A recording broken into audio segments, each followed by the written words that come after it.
Market to Market is everywhere you are. Subscribe to Market on YouTube, find us on the PBS video app to stream on demand, and add our 3 podcasts on your favorite podcasting app. Welcome into the Friday, November 26, 2021 Market Plus. Back in studio with Chris Robinson and Dr. Ernie Goss. Gentlemen, I gave Ernie the last word, and he took them all. So, Chris, I didn't get you a chance to counter. What he was talking about at the end of the broadcast, we were looking ahead a little bit. He cited a farm income looking good. When you hear stories like that, Chris, and the headline from somebody who's an economist saying some of those things, there's a but to what he said. What is it? Well, I would say this. First of all, 2020, going to this 21 crop, farmers actually got a gift because they got the lock-in. They didn't know it at the time, but inputs were cheap because crude oil was at 33 bucks. And then you got a huge explosion after March when, corn and beans went to 8-year highs. So that doesn't happen very often, where you get low inputs and high good prices for your outputs. Now, depending on where you sold, that's a whole other story, but you still have the opportunity. Heading into 2022, now with, everybody had, better farm economy, interest rates probably are going to go up, but also too, cash rents are going to go up. Mm-hmm. So you got interest rates, cash rents, and inputs. So yeah, the prices are higher, and we're heading into 2022. We've got these corn at $5.60. We've got November beans at $12.50, which are great historical prices. Not that long ago, we were at $3 corn and $8 beans. But the question is on that spread, is there going to be a big enough spread for somebody that maybe doesn't own their land, that's a cash rent, that's got to worry about that? That's the key. 2022 has got a lot of risk. I think that, maybe you can correct me if I'm wrong, but I think 2022 is going to be the year of the spreadsheet, because depending on where the prices are now and where they are when you sell them, that's a lot of risk. Absolutely. I think, we're talking about looking at 2022, I would say less profitable, I think, as you put it together. And it's not just for the cash renters. Your property taxes are also going to rise. Depends on the county, of course, and how fast your assessments go up, but nonetheless, there's going to be some increasing costs. And again, the value of the dollar is going to be important.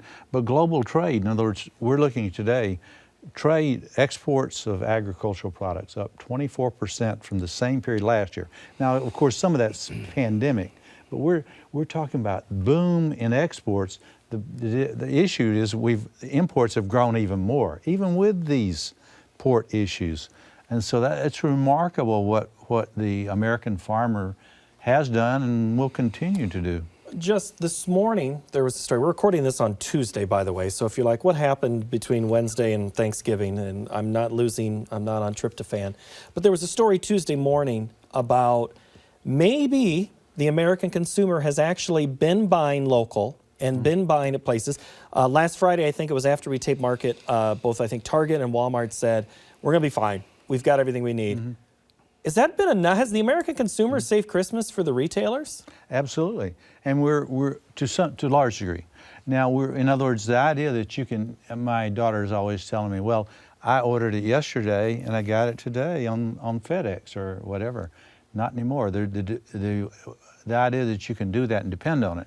So you're going to have more in-store shopping, of course, relative to last year when we had the pandemic and we're social distancing. But what are you going to do think about this, Paul, Black Friday and social distancing. Those two don't go together. I try to avoid shopping on Black Friday, but nonetheless, we're seeing buying local. And I think that the message needs to go out, I think, especially for this part of the country, is when your local merchant provides you with a competitive price and good service, buy local. The spillovers are so much more significant and so much better for all of us that's what we do. Do you think, and I said it jokingly before about your freezer, if it was full of, we have a tendency in this country when we hear just a whisper of something to stock up on everything. Right, yes. Has that been part of this problem, this hoarding mentality? Paul, you asked that question. We do another survey of manufacturing supply managers. We ask them about hoarding. 30% of them said the reason some of the supply chain disruptions are because of hoarding. In other words, building your inventories up in order just to protect yourself against these issues. So there is some hoarding going on among retailers as well, and among manufacturers. And in terms of the farmer, you're talking about DeRocha happened with that knocked out in Iowa, knocked out a lot of storage facilities. Now, Chris would tell you more, obviously more about that than I could ever tell you. And then it's the just-in-time mentality. You talk about your daughter.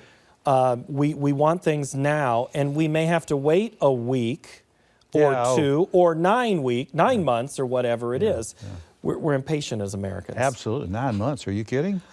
We didn't make that furniture purchase. But so the derecho, that was really the story changer in commodities. Has that been the biggest story that's led us to this issue? And then we had a dry West and a dry Canada and some rain here in the East. And it just all contributed to the death by 1,000 paper cuts on Y grains of rye? We still have the second biggest crop. You know, it was a very, very big crop. So, yeah, we had some issues. And I think that was the last thing. And we could talk about markets if you want to go deep, that deep. But actually, old crop corn and old crop beans, since the June, July highs, the 8-year highs, they've been trending lower, right? The only thing that's been trending higher has been 22 beans and 22 corn. 22 beans, not so much, but certainly 22 corn has been going higher. So, and I think that moving ahead, I think a lot of people got, we're going to have a tighter supply. I think we thought we had a much tighter supply than we actually did. The last two USDA reports, we have a plentiful supply. We don't have an overabundance. We don't have a billion bushel carryout of beans like we started last year with. That was a big hangover. The other thing we haven't seen too, and I think I got to worry about if I'm a producer, is China has pretty much folded their hands when it comes to soybeans. Now, they were super aggressive last year. Their rate right this year, I think they're 1/3 less than what they were at this point last year. So people were concerned. But I always say this is, it seems to me like they front-loaded a lot of their bean purchases last year. So we'll see, because at the end of the day, if you're growing soybeans, you got to look at 2022. You've got 1,250 beans out there. The risk is, I think, for 22 corn and beans is the inputs cost a lot more to put a corn crop in with the anhydrous. People say, you know what, I'm not going to plant the corn, I'm going to plant the beans. If you have everybody switch to beans, and I've heard every estimate out there from 5 million acres to 10 million acres might switch, then all of a sudden you got a lot more beans. Yeah. So if you're going to be planting beans, your risk is that everybody plants beans, and 1,250 beans now at harvest are, at $10. It seems really good if you can get the 1,250. Yep. Chris kind of answered Phil's question a little bit, but let's just get it up there for sure. Phil in Dresden, Ontario. Brazil is set to produce 144 million metric tons of soybeans this crop year, which obviously will affect what soybean prices will do. Is there an end to Brazil's ever-expanding soybean acreage? Well, if you're in South America and you just saw prices at 8-year highs up here, no wonder they're going to plant from fence post to fence post. I mean, the cure for high prices is high prices. This is exactly what happens. So, we saw this back in 2012 when we had a big spike up in prices, and that's what the markets do. They'll address it. Now, if there's no problems with the weather in South America, if they have an uneventful year, or if they have a Garden of Eden type of growing season, they're going to have that supplies there. And I think that's what China's doing. China's like, all right, let's see what we're going to have to deal with. They know they can always come back to the U.S., but I think that's your risk. So, yes, sir, I would say that's a concern. They certainly harvest more beans than North America at this point. So that's a big risk. And again, that comes back to what I just said. 1,250 beans, don't let them turn into $10 beans. Get something on the books. Yeah, get something on the books. You have to hedge. All right, Eric in Custer, Ohio had 2 questions. I'm going to use the second one here first. With higher fertilizer prices, does corn have to fight beans for acreage at the start of next year? It's already happened. It's already happening, and if you can see it in the charts. Today's Tuesday, right? But we had a new contract high in East 22 corn around 560. Everybody's looking to see, when are we going to get to $6? $6 a big psychological level. And that may be what's going to happen this year. And we really won't know like we did till this year. We have to wait till that March planting report, right? That's what we spiked our lows this year and took off. That's going to be a huge report. The 2 reports I'd be worried about are the January final production reports. That's always a big one. And they're not bad if they go up, right? They're bad if they go down. That's the risk. And then the other one you'd have to worry about would be that March planning, the acres report. That's going to determine a lot of what happens in 2022. So you're getting a gift here at the beginning of the year. It's a great way to be starting the year out, to be at 560 corn and 1250 beans.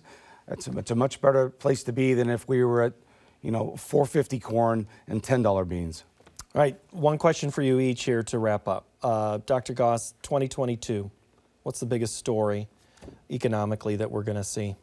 I think higher interest rates and remaining inflation and government spending, government's putting pedal to the metal, so to speak, and the Fed's pulling back on some of their stimulus, but the federal government is increasing their stimulus through the Make Back Better program and the infrastructure bill that was just passed. In addition to the normal spending that we're seeing, we're talking about European-style government spending, and that's what we're going to see next year. It will be a big story, and Americans are not Europeans.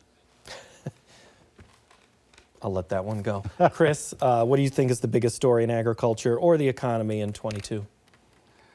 I would say probably interest rates. It's going to affect your borrowing rate. And if you've got your eye on property or land that you want to buy, these may be the low point for interest rates for a while. I'm not saying we're going to go extremely higher, but if the writing's on the wall, interest rates are going higher. If you can do something about it now, I think you try and lock it in now if you can. All right. Chris Robinson, good to see you. Thanks for participating in these wild adventures we do on the Thanksgiving holiday. Appreciate it. Ernie Goss, good to see you. Good to see All both right. of you. Nice to meet you. Happy Christmas. Happy Christmas, Thanksgiving, all of them. Let's celebrate them all. We have the poinsettias already from DMAC. That in threw me Lincoln. off, the poinsettias. It's already after Thanksgiving. We're celebrating now. All right. Thank you, gentlemen. Next week, we are going to look at shaking up a niche market, just like we shook up this show this week. We're going to talk about a fresh local supply, and Mark Gold will be in to analyze the markets. Thanks for watching. Have a great week.